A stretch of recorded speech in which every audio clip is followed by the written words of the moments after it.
Natapos ang ating last chapter sa Sakamoto Days, kung saan nalaman ni Mr. Sakamoto na ang impormasyon tungkol sa grupong X at si Slur ay kumakalat na sa loob ng JCC.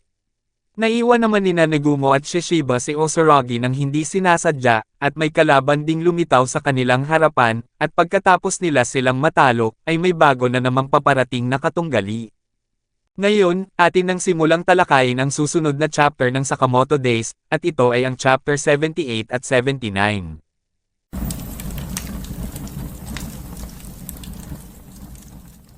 Nagsimula ang chapter, kung saan may mga bagong paparating na kalaban, na napansin naman ni Shishiba. Ang isa sa mga sasakyan ng kalaban ay nilapitan si Shishiba, upang paulanan siya ng mga bala. Nagawang pigilan ni Shishiba ang mga balang pinakawalan ng kalaban, gamit ang kanyang martilyo habang sinasabi nito, na hindi na ito nakakatuwa. Pagkatapos umatake ng kalaban ay agad na nilagay ni Shishiba ang kanyang martilyo sa damit nito, at pagkatapos ay unti-unti niya itong inilabas sa sasakyan. Nang tuluyan na mailabas ni Shishiba ang kalaban, ay isinarado niya ang bintana ng pinto ng kanyang sasakyan, at isinabot siya habang sinasabi, na ikaw ay magiging kalasag ko. Ang isa namang kalaban na nasa loob ng sasakyan, ay hindi makapagpaputok ng baril dahil nakaharang ang kanyang kasama. Biglang pinaikot ni Shishiba ang manubela dahil nais niyang sirain ang sasakyan ng kalaban. Matagumpay na natama ni Shishiba ang kalaban, at ang lalaki na nasa kanyang pinto ay naipit. Ang sasakyan ng kalaban ay bumunggo sa pader, at pagkatapos ay sumabog ito. May isa na namang bagong sasakyan ng kalaban ang pumunta sa tabi ni Shishiba, at tinutukan siya ng baril. Tinignan ni Shishiba ang sasakyan ng kalaban at sinambit, na gusto mo talaga dyan sa itaas, hindi ba? Ang tinutukoy ni Shishiba ay si Nagumo, kung saan siya ay nasa itaas ng sasakyan, at ginamit ang kanyang sandata upang hiwain ang kamay ng kalaban. Sinabi ni Nagumo na ang hangin ay napakasarap sa pakiramdam. May isang kalaban ang sumilip sa itaas ng kanilang sasakyan at sinambit na nasa itaas siya. Polanan siya ng bala. Hinawakan ni Nagumo ang kanyang sandata na nakabaon sa loob ng sasakyan, at pagkatapos ay itinutok at inatake niya ang lalaking lumabas kanina, at ito pala ang driver ng sasakyan. Dahil binawian na ng buhay ang driver, ang sasakyan ay nagpagewang-gewang, na naging dahilan upang magkabunggo-bungo ang iba pang sasakyan ng kanilang mga kalaban. Ang tinutungtungan ni Nagumo na sasakyan ay bumangga, habang nagawa niya makatalon bago pa ito tumama at siya ay lumipat sa kanilang sasakyan. Siya ay pumasok at umupo na sa loob, habang tinanong siya ni Shishiba, na bakit ganyan ang mukha mo? Parang ipinapakita mo, na parang napakakul mo. Sinambit ni Nagumo, na medyo nahihilo ako sa sasakyan, habang sinaad ni Shishiba, na baliw ka ba? Tinanong ni Nagumo, na okay lang ba kung ibaba ko ang upuan, habang sinabi ni Shishiba, na bakit hindi na lang ikaw ang magmaneho.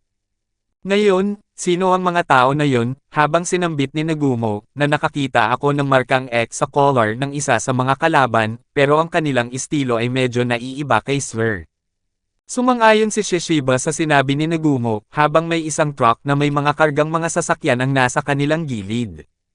May isa namang lalaki ang nagpakita sa likuran ng truck, at siya ay may suot na kakaibang sombrero. Naglabas ng kakaibang sandata ang lalaki na nasa likuran ng truck, at pagkatapos ay lumaki ito at tumama sa harapan ng sasakyan ni Nagumo at Shishiba. Agad na tumalon palabas ang dalawa, at si Nagumo ay nagtungo kung nasaan ang kalaban. Bigla namang sinipa ng lalaki ang sasakyan na nasa kanyang likuran patungo kay Nagumo, na nagawa naman niyang iwasan. Pagkatapos makaiwas ni Nagumo ay inilabas niya ang kanyang sandata, at kumuha ng dalawang patalim. Bago pa makaatake si Nagumo ay inunahan na siya ng kalaban, kung saan iwinasiwas niya ang kanyang sandata, na pumutol sa mga poste at hagdanan ng truck. Nagawang makaiwas ni Nagumo sa atake ng kalaban, at pagkatapos ay nilapitan niya ito upang umatake gamit ang kanyang mga patalim. Napigilan naman ng kalaban si Nagumo gamit ang kanyang mahabang sandata, ngunit biglang bumagsak ang itaas ng truck, at nahulog ang sasakyang dala nito kay Nagumo, na nagawa niya muling iwasan. Bigla namang sumugod si Shishiba, kung saan inatake niya ang kalaban sa likuran, ngunit napigilan niya ito gamit muli ang kanyang sandata. Sinubukan ni Shishiba na itapon ang sandata ng kalaban, gamit ang kanyang martilyo, na napagtagumpayan niya at nakita din nito ang mukha ng kanyang katunggali, na kanyang ikinagulat. May isa namang kakaibang bagay ang nasa itaas ng lalaki, na kanyang napansin, at tila isa itong tao na tumalon sa itaas ng tulay. Ang tumalon sa itaas ng tulay ay si Osoragi, at siya ay nagtungo sa isa sa mga sasakyan na nakalagay sa likuran ng truck, at hawak-hawak niya ang kanyang armas. Nakita ni Osoragi si Shishiba, kung saan kinausap niya ito at tinanong, na Mr. Shishiba, bakit niyo ako iniwan? Sinindihan ni Osoragi ang kanyang sandata, at pagkatapos ay itinapon niya ito patungo sa kanilang kalaban. Nagawa namang pigilan ng lalaki ang armas ni Osoragi, at ito ay nagtungo sa kanyang likuran. Ang lahat ng dinaanan ng sandata ni Osoragi ay naputol, na naging dahilan upang masira at bumagsak ang truck na kanilang sinasakyan. Ang misteryosong lalaki ay lumayo na sa truck, at ito ay sumakay sa itaas ng kotse. Sinambit ng lalaki na 3 aktibong miyembro ng order, masyado silang marami. Sina Nagumo, Shishiba at Osoragi ay lumayo na din sa truck, habang ang driver nito ay hindi alam ang gagawin. Sinabi ni Shishiba na napakadami mong binili, habang sinambit ni Osoragi na akala ko ay maaari kong bilhin ang lahat. Eto nga pala ang resibo. Humingi ng pagkain si Nagumo, habang ayaw naman siyang bigyan ni Osoragi. Nilapitan ni Osoragi si Shishiba at sinabi, na bakit niyo ako iniwan, Mr. Shishiba. Medyo kinakabahan si Shishiba at sinambit, na sinabi ni Nagumo na umalis na, habang sinaad ni Osoragi, na sinungaling.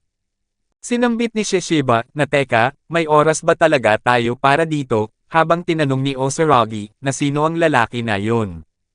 Sinabi ni Shishiba, na hindi mo pa pala siya nakikilala, ano? Siya si Yatsumura, ang ating senpai. Siya ay isang dating miyembro ng order na pinalayas mula sa JAA.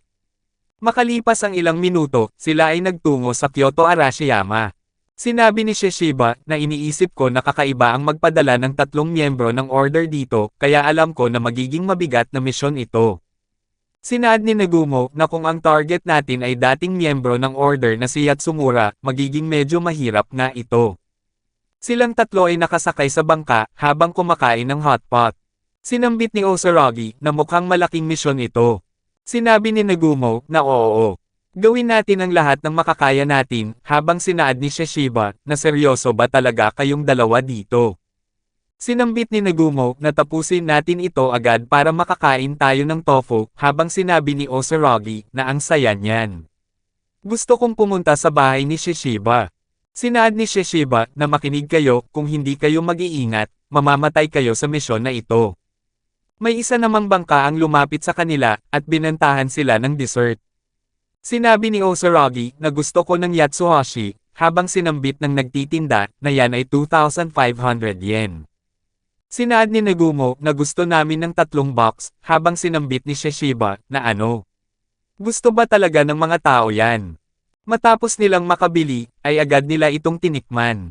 Sinabi ni Osoragi, na iba ito sa inaasahan ko, habang sinaad ni Nagumo, na napakatigas nito. Sinambit ni Shishiba, na oo. Dapat ang binili nyo ay ang Namayatsuhashi, kung gusto nyo ng malambot na uri. Sinabi ni Nagumo, na hindi mo kailangang maging ako, Shishiba, hindi ba pwedeng mag-enjoy tayo sa paglalakbay na ito?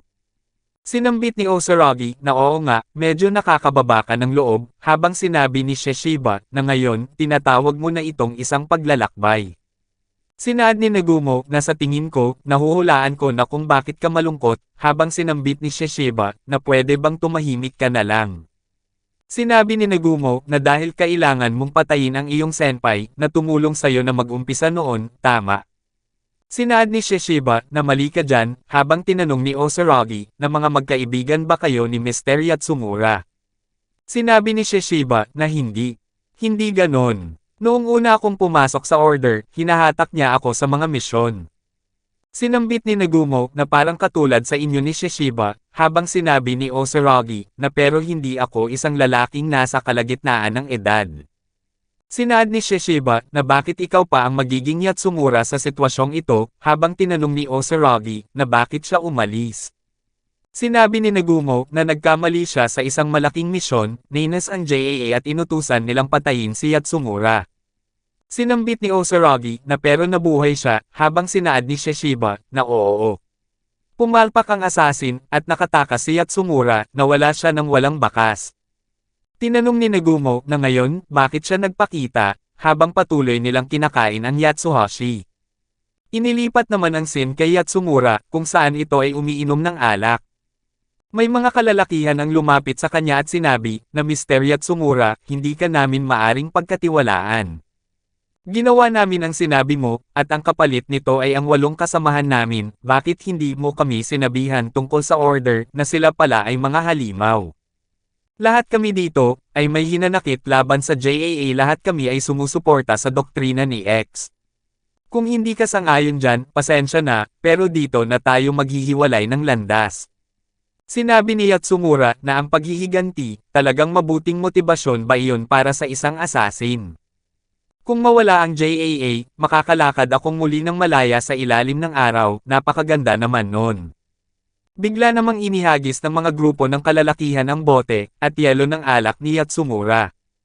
Tinutukan din nila ito ng baril habang sinasabi na kami ay mga revolusyonaryo, parang wala ka namang ganong passion. Sinambit ni Yatsumura na mga revolusyonaryong assassin, anong kalokohan, makinig ka, ang mga assassin ay walang lasa, walang amoy, walang tinig, kailangan nating maging invisible sa ating intensyon na pumatay.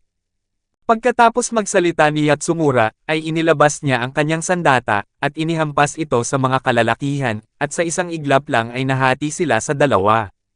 Maging ang pader na nasa likuran ni Yatsumura ay nasira, at ang 2 lalaki na nagtatago ay tinamaan din. Pagkatapos tapusin ni Yatsumura ang kanyang mga kalaban ay sinabi nito na intensyon ko din na targetin kayo.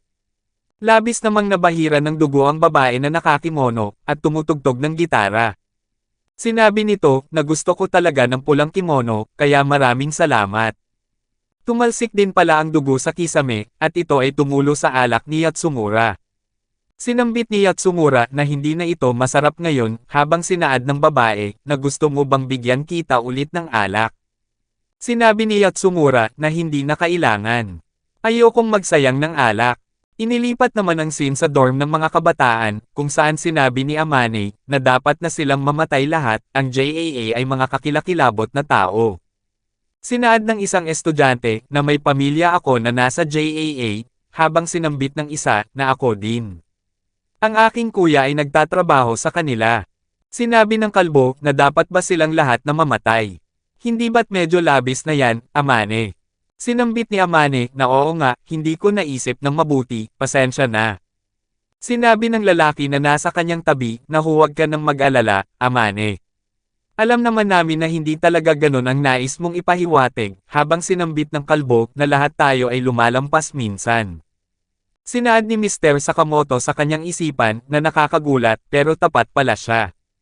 Kinausap ni Mr. Sakamoto ang mga estudyante na may ba ako, gusto ko kayong lahat na magpakita sa mga klase sa hapon, kung hindi, kailangan ko na namang pagsabihan kayo dito.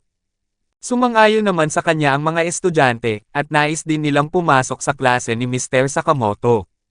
Sinambit ni Amane sa kanyang mga kasama na gawin nyo kung anong gusto nyo, hindi niya ako pwedeng sabihan kung ano ang gagawin ko. Nalungkot ang mga estudyante dahil sa ayaw ni Amane, habang sinabi ni Mr. Sakamoto sa kanyang sarili na parang pamilyar siya, o baka naman nai-imagine ko lang.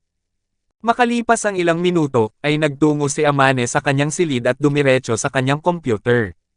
Siya ay may kausap sa kanyang PC at sinabi na pasensya na, may nang istorbo sa akin. Bigla kasing dumating ang kakaibang guro. Ang kausap ni Amane ay si Kishima at sinabi nito na walang problema bilang isang estudyante, ang paaralan ang pangunahing focus mo, karamihan ng mga bagay ay halos walang halaga kumpara sa mga bagay na natutunan mo nung bata ka. Tinanong ni Amane na kung gagawin ko ang sinasabi mo, makakasali ba talaga ako sa inyong grupo? Sinambit ni Kishima na oo, syempre, nasa proseso kami ng pagre-recruit ng mga bagong miyembro, pero may maliit kaming pagsubok na kailangan mong daanan muna. Ito ay ang sirain ng database ng JAA. Dito na natatapos ang Chapter 78 at 79 ng Sakamoto Days. Paki-like and follow naman po ng ating Facebook page, nasa description po yung link. Muli huwag kalimutang mag-like, comment, share at subscribe sa ating channel. Salamat!